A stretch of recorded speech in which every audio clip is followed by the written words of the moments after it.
วันนี้นะครับจะมาเล่าเกี่ยวกับการขอรับบุตรบุญธรรมครับผมการขอรับบุตรบุญธรรมที่ถูกต้องตามกฎหมายครับมันจะมีหลักเกณฑ์และวิธีการดังต่อไปนี้ครับผมหนึ่งก็คือผู้ที่จะขอรับบุคคลอื่นเป็นบุตรบุญธรรมเนี่ยต้องอายุ25 ปีบริบูรณ์ครับผมและก็ต้องมีอายุห่างกับผู้ที่จะขอเป็นบุตรบุญธรรมอย่างน้อย15 ปีครับผมแล้วก็จะมีหลักเกณฑ์อีกหลักเกณฑ์หนึ่งในกรณีที่บิดาหรือมารดาหรือบิดาและมารดาของเด็กนะครับที่จดทะเบียนสมรสกันต้องให้ความยินยอมครับที่จะให้บุคคลคนหนึ่งมาเป็นบุตรบุญธรรมนะครับการรับบุตรบุญธรรมผู้เยาว์ครับต้องมีการทดลองเลี้ยงครับแล้วก็อย่างน้อยไม่น้อยกว่า6 เดือนครับผมอันนี้จะเป็นคณะกรรมการจากพม.ครับที่เขาจะเป็นคนดูแลในหลักเกณฑ์และวิธีการตรงนี้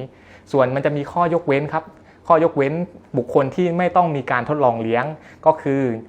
บุคคลที่เป็นพี่น้องร่วมบิดามารดาพี่น้องร่วมบิดาหรือร่วมมารดาเดียวกัน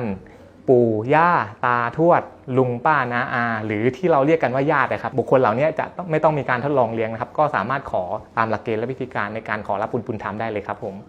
ส่วนในกรณีของน้องที่จะเป็นบุตรบุญธรรมหากน้องอายุไม่ต่ำกว่า15 ปีขึ้นไปสามารถให้น้องมาให้ความยินยอมได้ครับผมทำไมถึงต้องมีการห่างกันอายุตั้งแต่25 ปีขึ้นไปและก็ต้องห่างกับผู้ที่จะเป็นบุตรบุญธรรม15 ปีตรงนี้ครับเพราะเผื่อบางเคสนะครับจะมีกรณีที่ว่ามีคนไปเจอเด็กหน้าตาดีคนนึง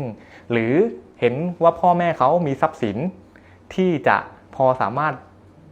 นำมาเป็นของ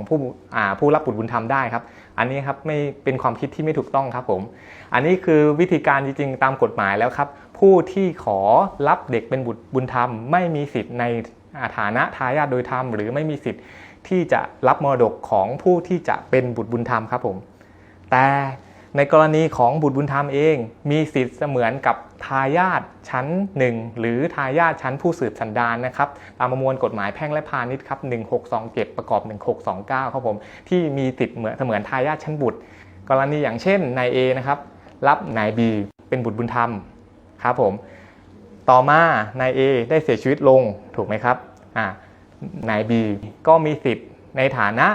เป็นบุตรบุญธรรมของนาย A ที่จดทะเบียนถูกต้องตามกฎหมายแล้วนะครับแล้วก็เป็นไปตามหลักเกณฑ์ที่อธิบายมาข้างต้นก็มีสิทธิ์ได้รับมรดกของนาย A